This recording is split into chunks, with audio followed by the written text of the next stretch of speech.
ನಮಸ್ಕಾರ ಗೆಳೆಯರೆ, ತಮ್ಗೆಲ್ರಿಗೂ ಪ್ರಚಾ ಇನ್ಫೋ ಚಾನೆಲ್ಗೆ ಸ್ವಾಗತ.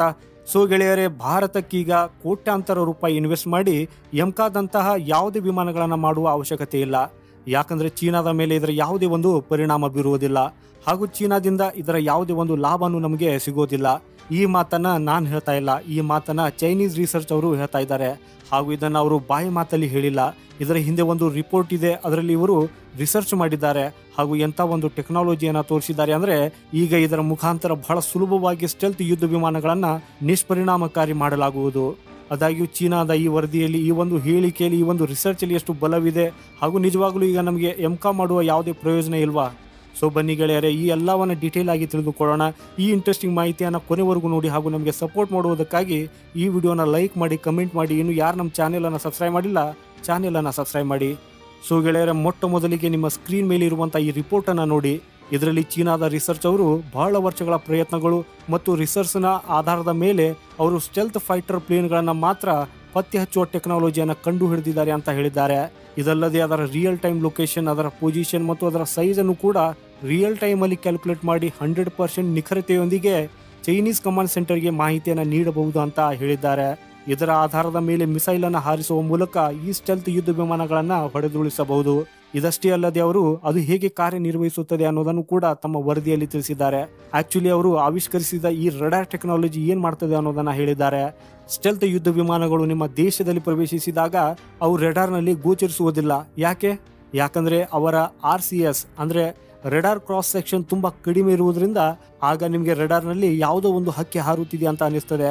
ಆದರೆ ಇದು ಫುಲ್ ಸೈಜ್ನ ಯುದ್ಧ ವಿಮಾನವಾಗಿದ್ದು ಅದರ ಉದ್ದವು 11ರಿಂದ 12 ಅಡಿಗಳವರೆಗೆ ಇರ್ತದೆ. ಆದರೆ ರೆಡಾರ್ನಲ್ಲಿ ಹಕ್ಕಿರುವುದು ಕಾಣಿಸ್ತಾ ಇರ್ತದೆ ಹಾಗೂ ಕೆಲವೊಮ್ಮೆ ಏನು ಕಾಣಿಸುವುದೇ ಇಲ್ಲ, ಸಂಪೂರ್ಣವಾಗಿ ಅದು ಬ್ಲ್ಯಾಂಕ್ ಆಗಿರ್ತದೆ. ಆದರೆ ಚೀನಾದ ಈ ಟೆಕ್ನಾಲಜಿಯು ಏನು ಮಾಡ್ತದೆ, ಸೊ ಆಗ ಆ ರೆಡಾರ್ನ ಕ್ರೂ ಸೆಕ್ಷನ್ ಅನ್ನ 60,000 ಪಟ್ಟರಷ್ಟು ಹೆಚ್ಚಿಸುತ್ತದೆ. ಹೌದು ಗೆಳೆಯರೆ, ಇದು ಹಕ್ಕಿಯಷ್ಟು ದೊಡ್ಡದಾಗಿ ಕಂಡು ಬಂದರೆ ಅದು ರೆಡಾರ್ನಲ್ಲಿ ಹಕ್ಕಿಗಿಂತ 60,000 ಪಟ್ಟರಷ್ಟು ದೊಡ್ಡದಾಗಿ ಕಾಣ್ತದೆ. ಇದರಿಂದ ಯಾವುದೇ ಸ್ಟೆಲ್ತ್ ಫೈಟರ್ ಪ್ಲೇನ್ ಅನ್ನ ಸುಲಭವಾಗಿ ಪತ್ತೆ ಮಾಡಬಹುದು. ಹಾಗೂ ಅವರು ಅಮೆರಿಕಾದ F-22 ರಾಫ್ಟರ್ ಅನ್ನ ಮೆನ್ಷನ್ ಮಾಡಿದ್ದಾರೆ. ಇದು ಇಡೀ ವರ್ಲ್ಡ್ ಅಲ್ಲಿ ನಂಬರ್ 1 ಯುದ್ಧ ವಿಮಾನ ಆಗಿದ್ದು ಅತಿ ಹೆಚ್ಚು ಸ್ಟೆಲ್ತ್ ಹೊಂದಿರುವುದು ಆಗಿದೆ. ಅದನ್ನು ಕೂಡ ಬಹಳ ಸುಲಭವಾಗಿ ಇದು ಹಿಡಿಯಬಹುದು ಅಂತ ಹೇಳಿದ್ದಾರೆ. ಅಷ್ಟೇ ಅಲ್ಲದೆ ತಂತ್ರಜ್ಞಾನದಲ್ಲಿ ಪ್ರಗತಿ ಸಾಧಿಸುತ್ತಿರುವ ಇತರೆ ದೇಶಗಳು ಈಗ ಅದರಲ್ಲಿ ಕೆಲಸ ಮಾಡುವ ಅಗತ್ಯವಿಲ್ಲ ಅಂತ ಇಂಡೈರೆಕ್ಟ್ಲಿ ಭಾರತಕ್ಕೇನೆ ಹೇಳಲಾಗಿದೆ. ಯಾಕಂದ್ರೆ ಚೀನಾದ ವಿರುದ್ಧ ಇದರ ಯಾವುದೇ ಪ್ರಯೋಜನವಾಗುವುದಿಲ್ಲ. ಸೊ ಗೆಳೆಯರೆ, ಇದಂತೂ ಚೀನಾದ ರಿಪೋರ್ಟ್ ಹಾಗೂ ಅವರ ಹೇಳಿಕೆಯಾಗಿತ್ತು. ಆದರೆ ಸತ್ಯ ಏನಿದೆ? ಹಾಗಾದ್ರೆ ಇದರ ಹಿಂದಿರುವ ಬಹುದೊಡ್ಡ ಸತ್ಯ ಏನಂದ್ರೆ ಚೈನಾ ಬರೀ ಬಾಯಿ ಮಾತಲ್ಲಿ ಹೇಳಿದೆ, ಬರೆದುಕೊಂಡು ಏನು ಮಾಡಿಲ್ಲ, ಅಂದ್ರೆ ಏನನ್ನು ಮಾಡಿ ತೋರಿಸಿಲ್ಲ. ರೆಡಾರ್ ಟೆಕ್ನಾಲಜಿಯನ್ನ ಡಿಸೈನ್ ಮಾಡಿದ್ದೇವೆ ಅಂತ ಬಾಯಿಗೆ ಬಂದಂತೆ ಜಗತ್ತಿಗೆ ಸಾರಿದ್ದಾರೆ. ಹಾಗೆ ಹೇಳೋದಾದ್ರೆ ನಾನು ಕೂಡ ಹೀಗೆ ಹೇಳಬಹುದು, ನನ್ನ ಮನೆಯ ಹಿತ್ತಲಲ್ಲಿ ಗುಂಡಿಯನ್ನ ಕಂಡುಹಿಡಿದಿದ್ದೇನೆ, ಅದರ ಬಟನ್ ಅನ್ನ ಒತ್ತಿದಾಗ ಆಕಾಶದಿಂದ ಚಿನ್ನದ ಮಳೆ ಸುರಿಯುತ್ತದೆ ಅಂತ. ಆದ್ರೆ ಅದು ಹೀಗಾಗತ್ತಾ? ಇಲ್ಲ. ಅದಕ್ಕಾಗಿ ಚೀನಾ ಸಂಶೋಧಕರ ಈ ಮಾತು ನಿಜ ಅನ್ನಿಸ್ತಾ ಇಲ್ಲ.